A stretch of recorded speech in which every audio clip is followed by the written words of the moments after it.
ఇంకోటి తక్కువ ఫోటో తీసుకుని వీళ్ళని పంపించిన ఫోటో తీసుకుని వీళ్ళని పంపించిన అప్పుడు స్టార్ట్ అవుతుంది తర్వాత.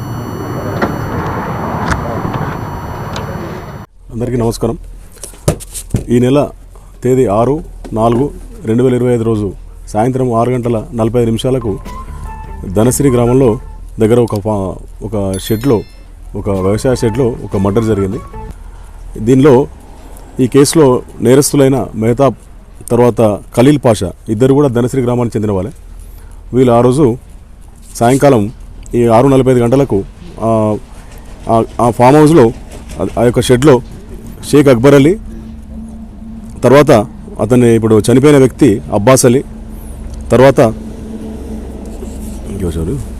హసన్ అలీ, తర్వాత టిల్లు, వీళ్ళు నలుగురు కలిసి ఆ షెడ్లో ఈ రంజాన్ అయిపోయిన తర్వాత అందరు కలిసి ఒక చిన్న ఫంక్షన్ లాగా అరేంజ్ చేసుకొని వంట చేసుకుంటుంటే ఈ నేరస్తులైన మెహతాబ్ బిస్తీ తర్వాత ఖలీల్ షా ఇద్దరు కలిసిపోయి ఈ మహమ్మద్ అబ్బాస్ అలీని ఒక స్కూటీపై వచ్చి కత్తులతో దాడి చేసి దారుణంగా చంపడం జరిగింది.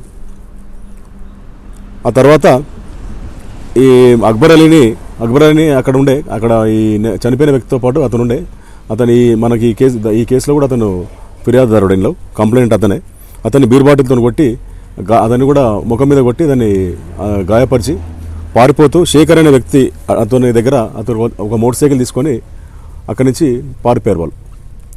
అయితే ఈ కేసు యొక్క ముఖ్యమైన దాని ఇంటెన్షన్ ఏంటంటే, జరగడానికి ఉద్దేశం ఏంటంటే, ఈ చనిపోయిన వ్యక్తి ఈ మన కేసులో ఖలీల్ అని ఉన్నాడు. ఖలీల్ వాళ్ళ మదర్కు ఈ ఫోన్లు చేసి కొంచెం ఇబ్బంది పెడుతుండని చెప్పి చాలాసార్లు కూడా ఇతను హెచ్చరించినా కానీ తినలేదని చెప్పి అతన్ని దారుణంగా చంపడం జరిగింది.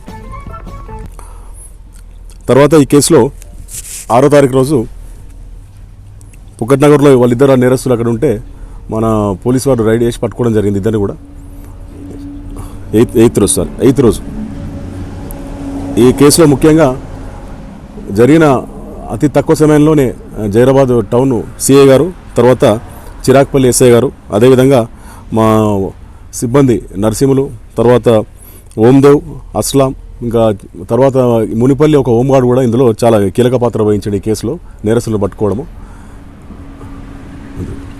ఈ ఎయిర్ పిస్టల్ ఇది చూసే బెదిరించారు మన మోటార్ సైకిల్ మీద పోతున్న వ్యక్తిని. అది చూపించి అతని మోటార్ సైకిల్ అతని దగ్గరికి వెళ్ళి గుంజుకొని పారిపోవడం జరిగింది. ఈ కేసులో వాడిన స్కూటీ ఒకటి, మోటార్ సైకిల్ ఇక్కడ ఉన్నాయి, రెడ్ బైక్.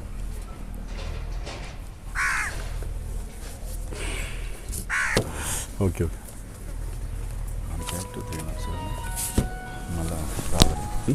ఇదేదో ఒకసారి చూద్దాం ఇది పిస్టల్.